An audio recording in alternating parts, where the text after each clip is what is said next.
আমার চোখের সামনে হাজির।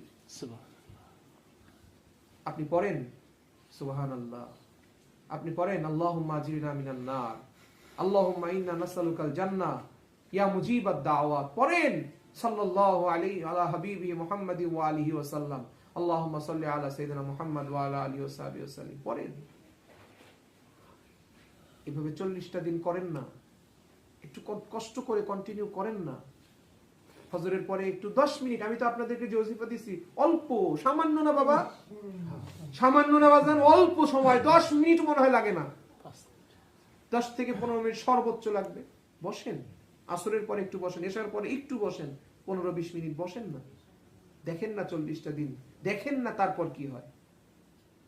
কারণ বাজান তরিকা নিছেনই তো আপনার আত্মার, আপনার কলবের, আপনার উন্নতি করার কারণে, উন্নতি করার জন্য, আপনার নিজের ভেতরটাকে জানার জন্য, বোঝার জন্য তো আপনি তরিকা নিছেন নাকি বাজান? করেন, যেভাবে বললাম এভাবে চেষ্টা করেন। আর যদি মুনাফিকির মধ্যে কেউ থাকে, তাকে হেদায়েতের দাওয়াত দেন। যদি সে হেদায়েত প্রাপ্ত না হয়, তার কাছ থেকে দূরে সরে আসেন। কারণ আপনি যখন ওই সংস্পর্শ, সোহবতে তালে তুরা তালে কুনা, হ্যাঁ, সৎসঙ্গে স্বর্গবাস, অসৎ সঙ্গে কিন্তু সর্বনাশ, সর্বনাশ হয়ে যেতে পারে।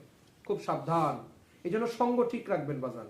আপনারা যারা পীর ভাই আছেন বা অন্যান্য তরিকার যারা, হক্কানি তরিকার যারা আছেন, আপনারা একসাথে চলবেন।